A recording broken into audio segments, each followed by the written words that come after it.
On their honeymoon in Cape Town, a young British bride was dragged from the back of a taxi at gunpoint, while her new husband was thrown onto a dark road and left behind. Hours later, her body was found slumped across the rear seat of that same gray Volkswagen minivan, shot once at point-blank range through the neck, the bullet still lodged in the upholstery. She had bled to death alone. Her name was Anni Dewani, and what followed became one of the most twisted, high-profile murder cases the world has ever watched unfold. 28-year-old Anni Nina Hindocha was born in Sweden to Vinod and Nilam. Her family had fled Uganda in the early 1970s after Idi Amin ordered every Ugandan of South Asian descent to leave within 90 days. They settled in Mariestad. Annie grew up the leader of the pack, the glue that held her siblings Amy and Anish together. Intelligent, ambitious, confident, her father, Vinod, admitted he spoiled her rotten because he simply could not help himself. After university, she moved to Stockholm, working marketing for Ericsson. In her mid-20s, she wanted a husband and a family of her own. She flew regularly to London, shopping, socializing, building connections, until one of her aunts spotted 30-year-old Shrien Dewani from Bristol. He was already a millionaire, running the family nursing home empire.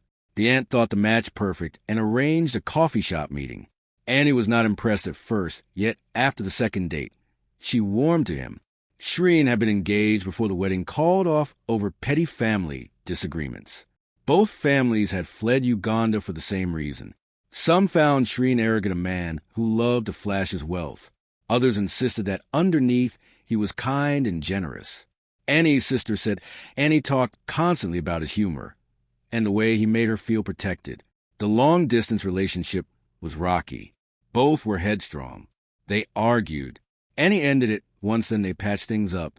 She quit her job, moved into a Luton flat to be closer. Her parents flew over, met the Dewanis, felt intimidated by the wealth, yet found them warm. Annie told her father, Shrien, did not believe in sex before marriage, a sign of dedication. Both families approved. In October 2010, hundreds of guests gathered outside Mumbai for a 3-day wedding Annie had spent months planning.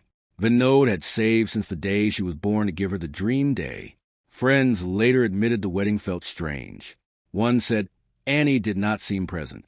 Another called it an experience that did not feel like the friend they knew. 3 weeks later, the newlyweds flew to South Africa for a 10-day honeymoon Shrien had planned entirely.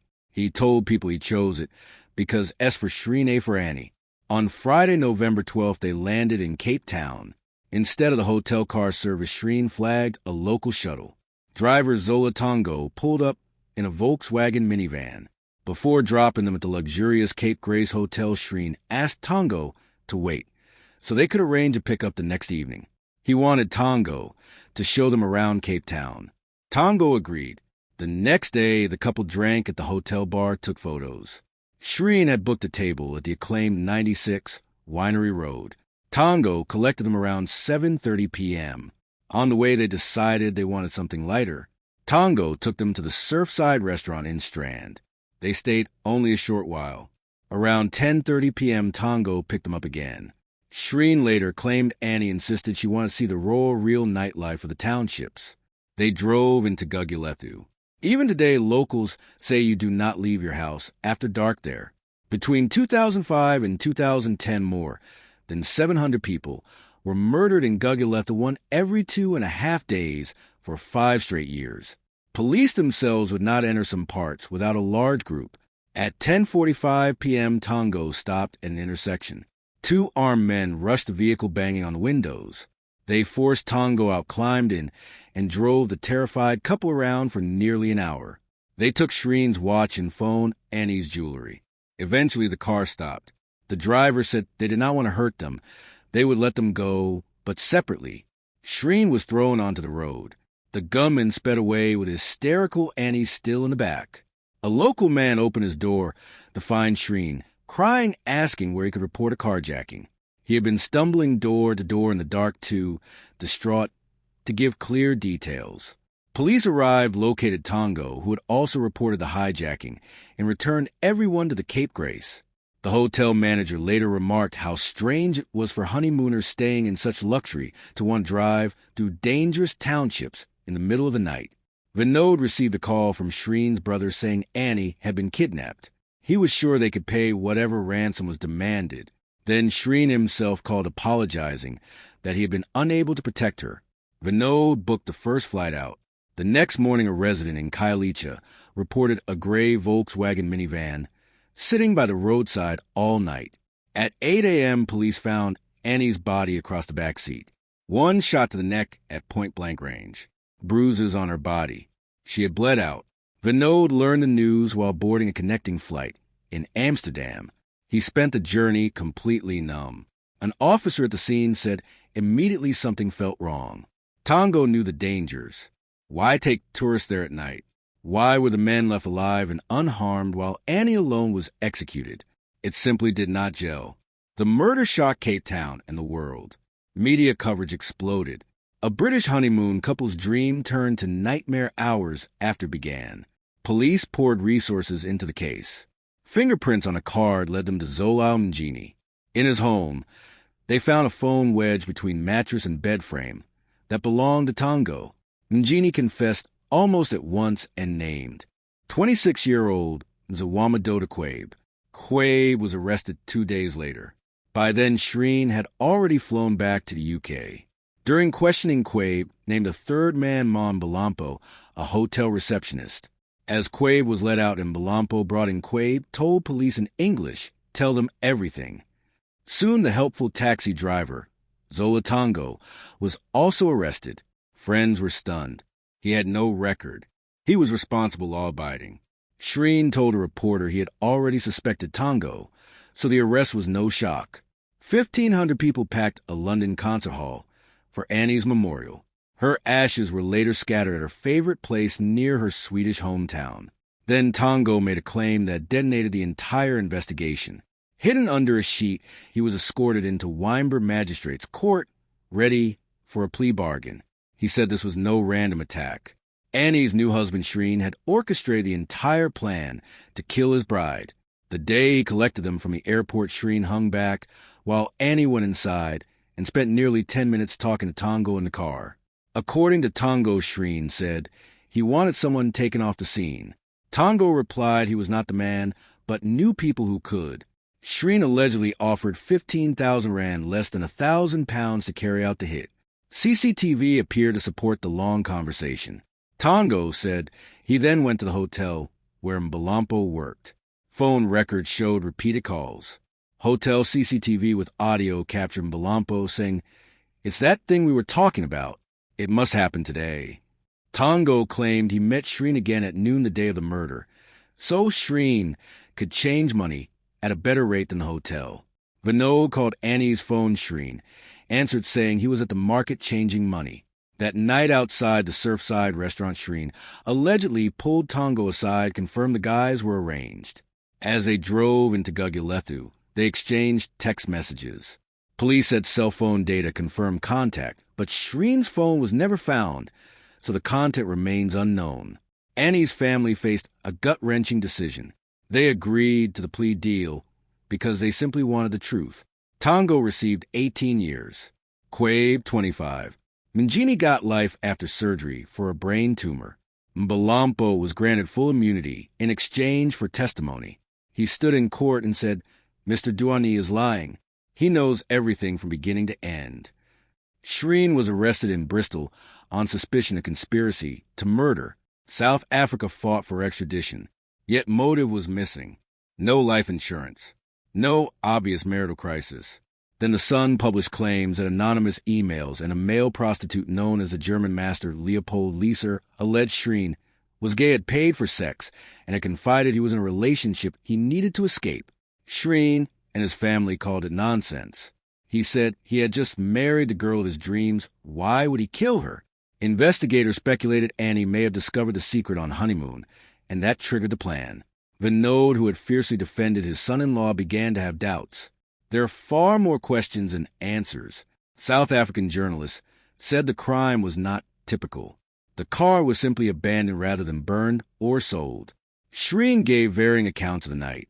He first said the gunman took all Annie's jewelry, yet later phoned police to check the back seat for a 25,000-pound engagement ring which was found. He explained he had been in shock. The night before the funeral, he threw a pizza party, which Vinod found deeply disrespectful.